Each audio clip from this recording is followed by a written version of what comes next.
The world tilted sideways as I stared at my phone in the daycare parking lot, raindrops hammering against the windshield like accusations. The metallic taste of copper flooded my mouth as my brain tried to process the text message from Marcus. Moving to Barcelona with Vanessa, transferred the savings to cover your half. Good luck. My vision tunneled to those 8 words, the steering wheel slick under my suddenly sweating palms. Inside that building, Sophie, my 5-year-old daughter, was probably showing off her latest finger painting to anyone who'd look, completely unaware that her father had just blown up our lives with the emotional investment of someone canceling a Netflix subscription. I'm Natalie Reeves, I'm 36, and I used to be a senior graphic designer. This is the story of how I made sure Marcus learned that some things you can't just walk away from. The checking account showed $487 when I pulled it up with shaking fingers. Our savings, $14,200 scraped together over 8 years, gone. Rent was $2,350 due in 6 days. I sat there in my 13-year-old Honda, rain drumming overhead, and felt something crack open inside me. Not despair, something colder, sharper. I'd spent 3 years scaling back my career to freelance work so Marcus could chase his big break in marketing. I'd been the one up at 3 in the morning when Sophie had croup, because Marcus needed his sleep for important client meetings. And now he'd cashed out like I was some business partnership he'd dissolved. Inside the daycare, Sophie crashed into my legs, her dark pigtails bouncing. "Mommy, did you see it rained? Can we jump in puddles?" I knelt down, forcing my face into something resembling normal. "Not today, honey. How about hot chocolate at home instead?" At our cramped Northeast Portland apartment, I settled Sophie with her tablet and called the bank. The representative confirmed what I already knew. Joint account, legal withdrawal, nothing we can do. I checked our credit cards next, all maxed out. 3 cards totaling $18,000, all charges from the past 2 weeks. Hotels, flights, an $800 charge at a jewelry store with Barcelona in the name. Marcus had been planning this for a while. My phone buzzed. Marcus's mother, Diane, her voice dripping with false concern. "Natalie, dear, Marcus told me about your situation. He mentioned you've been unstable lately. Perhaps it's best if Sophie stays with me in Seattle for a while?" The audacity hit me like a slap. Unstable? Well, you did have that episode after Sophie was born. Marcus is just worried about her safety. My postpartum depression. The thing I'd fought through with therapy and medication while Marcus supported me by documenting every bad day, every tear, every moment of struggle. I'd trusted him when he said he was just trying to understand. Now I saw it for what it was, insurance. "Sophie's fine exactly where she is, Diane." "We'll see what the courts say about that." She hung up. I stood there, phone in hand, connecting dots I'd been too trusting to see before. Marcus's late nights. Vanessa, his assistant, always texting him during dinner. The way he'd encouraged me to open up about my depression while secretly documenting it. The suggestion 6 months ago that I should see someone again after a completely normal bad day. He'd been building a case. But Marcus had made one critical mistake. He'd underestimated what a graphic designer does all day. We solve problems. We see patterns. We create narratives. And I'd spent 8 years watching him work, learning every trick in his playbook. I opened my laptop and got to work. First, I accessed our shared cloud storage using Marcus's predictable password, Sophie's birthday plus our anniversary. Inside were folders I wasn't supposed to see. Barcelona plan, custody strategy, financial exit. My stomach twisted as I scrolled through months of preparation. Emails between Marcus and Diane detailing how they'd use my medical history, spreadsheets calculating minimum support payments, a drafted petition for full custody citing my mental health concerns. But what made my blood run cold was the bank statement from an account I'd never seen before. Cayman Islands, $47,000. Money that should have been ours, hidden away for his fresh start. I downloaded everything to an encrypted drive, my mind racing. Marcus thought he'd planned everything, but he'd left his playbook wide open. The next morning, I called every graphic design firm in Portland, asking for their marketing contacts. By noon, I'd confirmed what I suspected.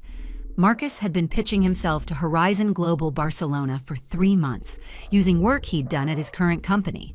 with my designs, my concepts, the campaigns I'd freelanced on while he took credit. I contacted Horizon Global's HR directly, posing as a reference check from Marcus's current employer, and learned his start date, 8 days from now. The next afternoon, I sat across from Rachel Martinez, a divorce attorney recommended by my college roommate, in her office overlooking the Willamette River. Her office was all glass and steel certainty. "What he did isn't illegal," Rachel said after reviewing my evidence, "but it's morally bankrupt. Judges hate this.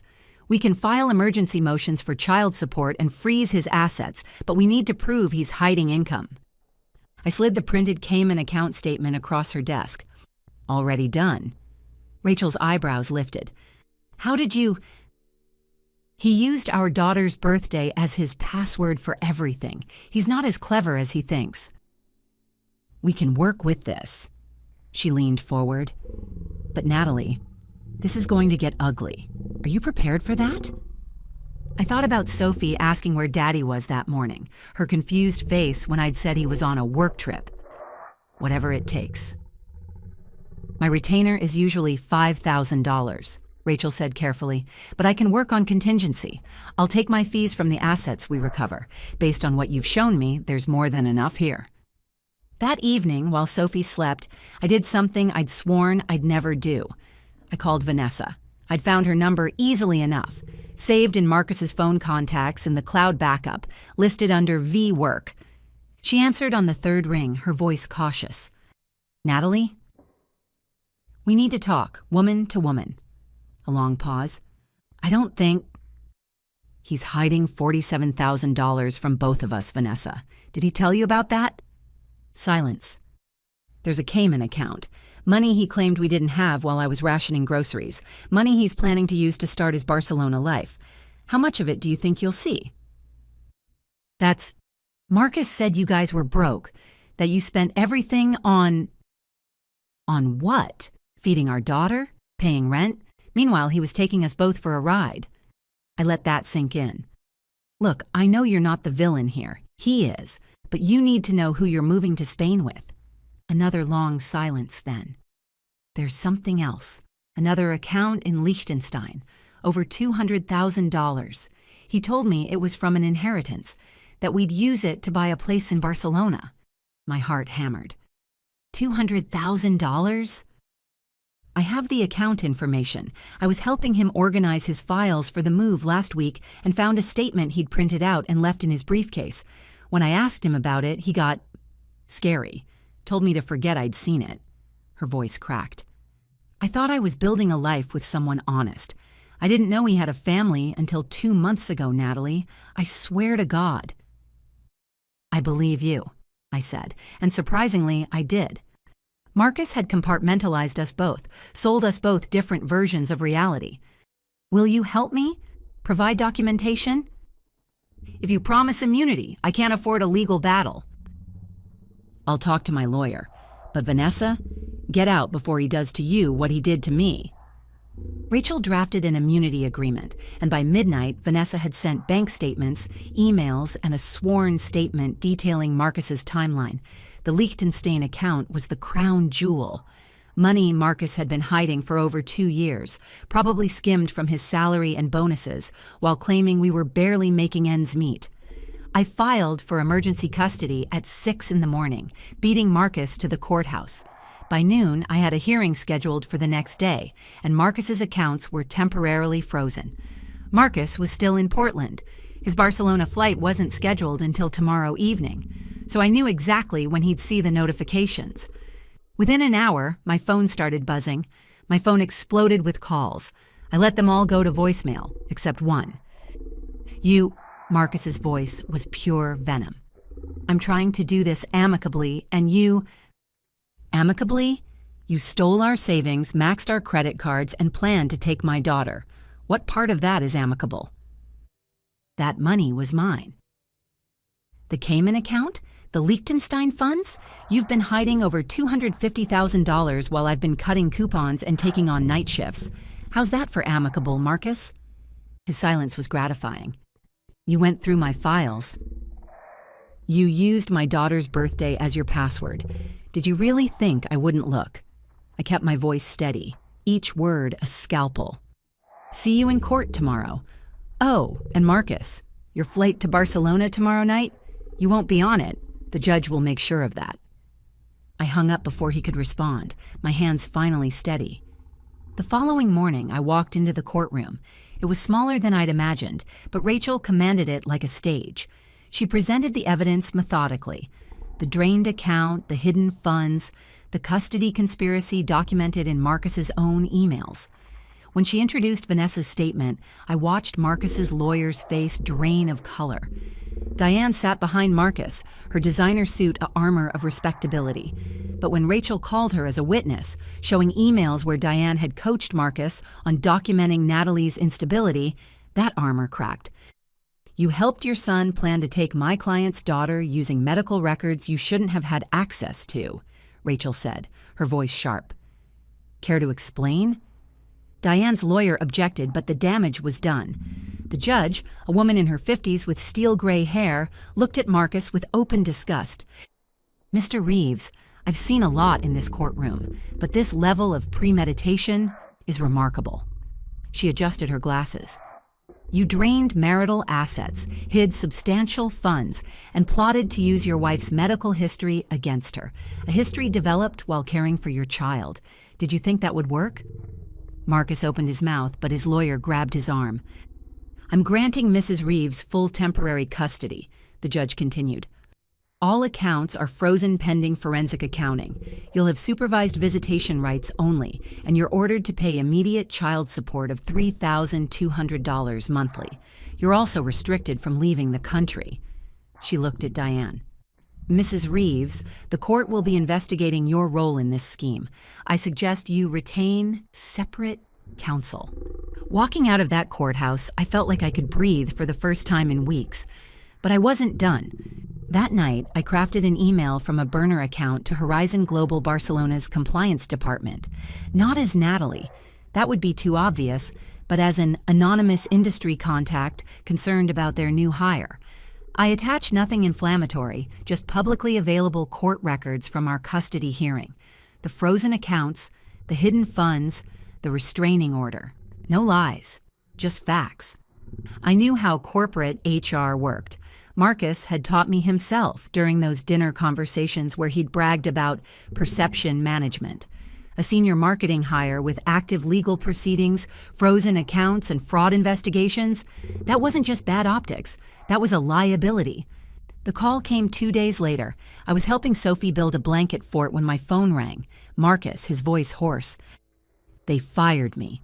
Horizon rescinded the offer, said I misrepresented my legal situation during hiring. I said nothing, letting him fill the silence. This was you. You contacted them. I didn't have to lie, Marcus. I just shared the truth. Publicly available court documents. You built this trap yourself. You've destroyed my career. No, you destroyed your own career when you committed fraud, abandoned your daughter, and tried to weaponize my medical history.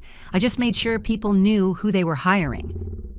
I kept my voice level, almost clinical. You taught me that, remember. In marketing, perception is everything. Natalie, you wanted a clean break? You've got one. But you don't get to walk away with my daughter and the money while I pick up the pieces. That's not how this works. I hung up and blocked his number. Sophie looked up from her fort, curious. Who was that, Mommy? Nobody important, sweetie. Want to add more pillows? The forensic accounting took 3 months and revealed everything. The Cayman account, the Liechtenstein funds, plus a third account in Switzerland with another $80,000. Marcus had been skimming for years, preparing his exit while I'd been clipping coupons. The total came to over $350,000. Money he'd hidden while claiming we were struggling. The judge wasn't amused.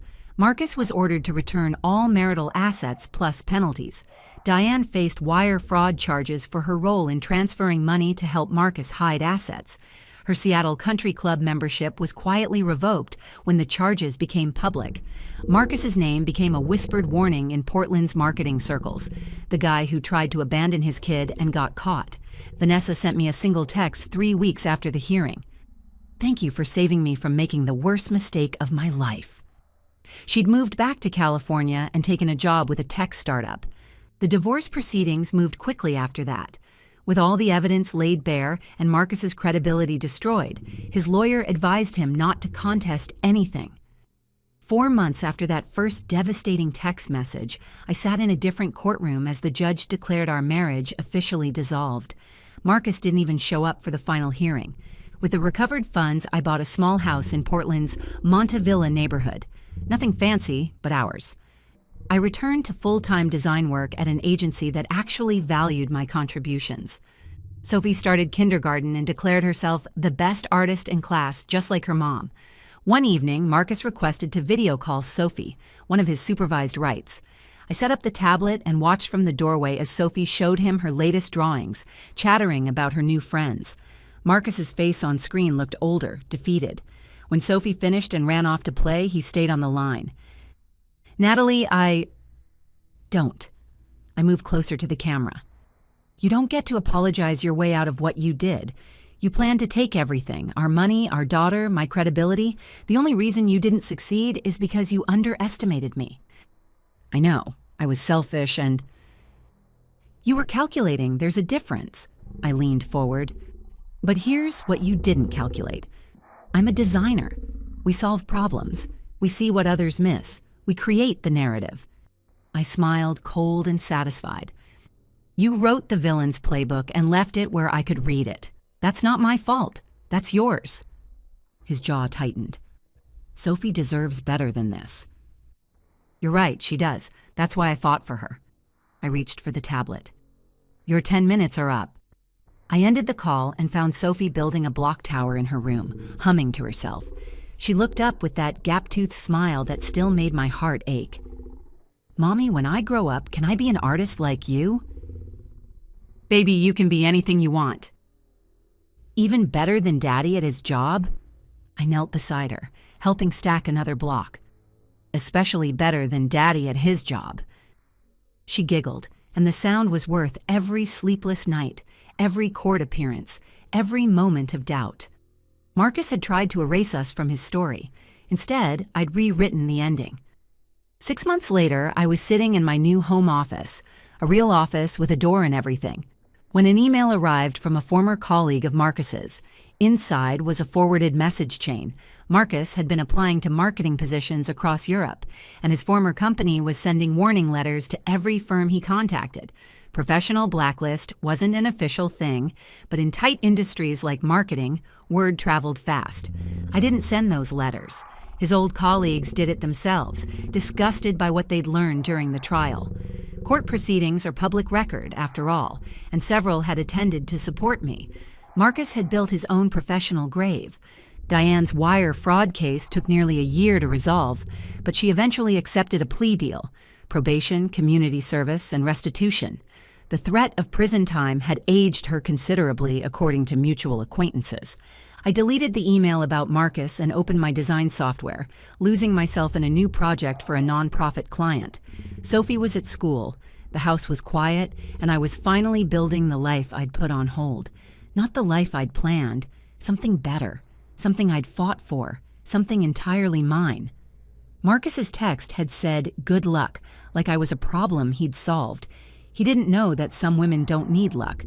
We make our own justice, one careful move at a time. And when we're done, there's nothing left but the truth. To everyone who followed this story, thank you for walking this journey with me. If what Natalie and Sophie went through resonated with you, if you've ever felt erased, underestimated, or written off, hit that subscribe button. Share this if someone needs to hear that fighting back is possible. Leave a comment about your own story of reclaiming your power. We're not just surviving anymore. We're rebuilding, one brushstroke at a time. Before you go, here's a quick bonus for sticking around. If you love learning and growing like I do, you need to try audiobooks. I've got an exclusive deal with Audible. Your first month is completely free. That's access to over 500,000 titles, zero cost to you. All the details are waiting in the description. Don't miss this one.